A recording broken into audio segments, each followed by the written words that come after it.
Bienvenue aux grands joueurs. Ici Mathieu Cyr qui parle en marchant pour vous parler aujourd'hui de Poker Run. C'est quoi ça le Poker Run? Excellente question. C'est très simple. C'est un rallye où les compétiteurs vont chercher des cartes. Ils vont chercher une carte par étape, 5 étapes, comme dans le jeu de poker, pour ensuite avoir une main. Le compétiteur n'est pas au courant de la carte qu'il a. Elle est dans une enveloppe scellée et il dévoile son jeu à la fin au cours d'une soirée et c'est là qu'on trouve le ou la gagnante de l'épreuve. C'est une épreuve, c'est important à souligner, une épreuve qui n'est nullement jugée par la vitesse. On peut arriver dernier et quand même gagner un Poker Run.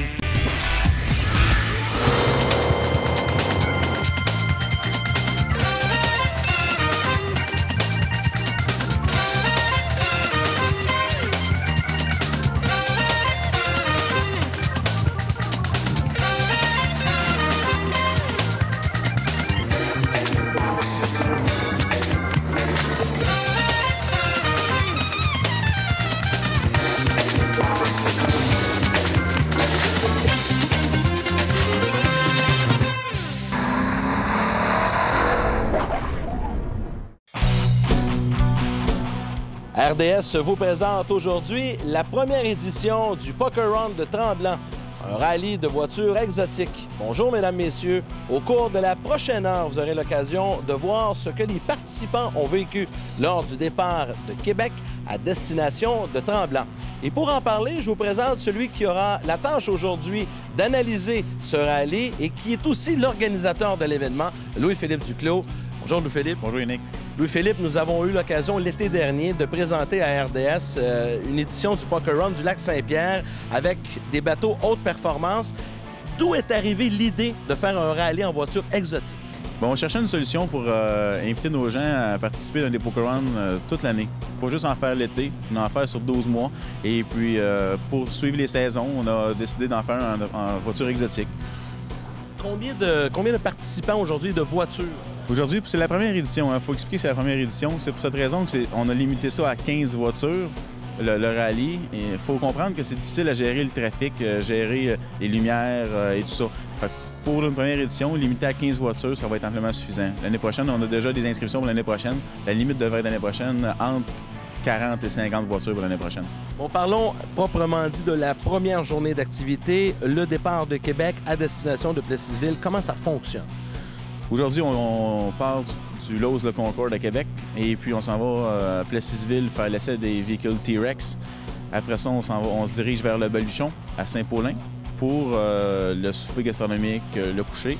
Le lendemain matin, on repart de Saint-Paulin direction l'île Ronde où on fait la visite d'un vignoble. Et puis on dîne là aussi. On se redirige vers Tremblant pour le souper final, banquet, remise des prix aux gagnants. Bon, ce qui est important de mentionner, c'est que ce n'est pas une course. Il y a des cartes à aller chercher et c'est le hasard qui fait qu'on va connaître le gagnant. Effectivement. Le principe d'un Poker Run, c'est pas une course. C'est vraiment un jeu de hasard. Chaque endroit, on a 5 stops à faire. Chaque endroit, les gens arrêtent, pigent une carte. Avec ceux qui ont la meilleure main à la fin de la fin de semaine remportent le Poker Run. Philippe, on se retrouve plus tard pour aller...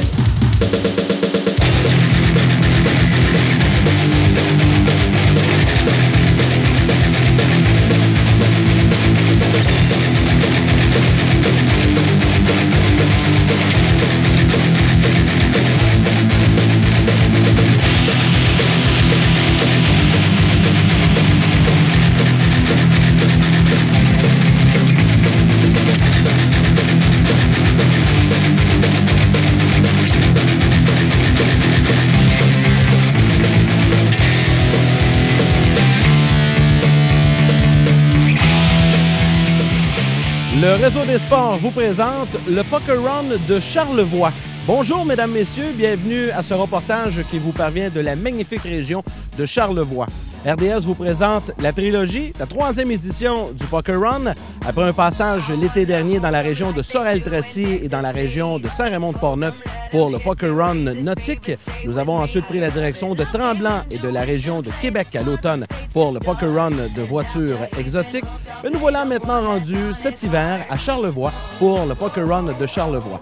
Au cours de la prochaine heure, plusieurs images saisissantes de ce rallye de motoneige, plusieurs entrevues. C'est un rendez-vous. Restez avec nous pour le Poker Run de Charlevoix sur les ondes de RDS.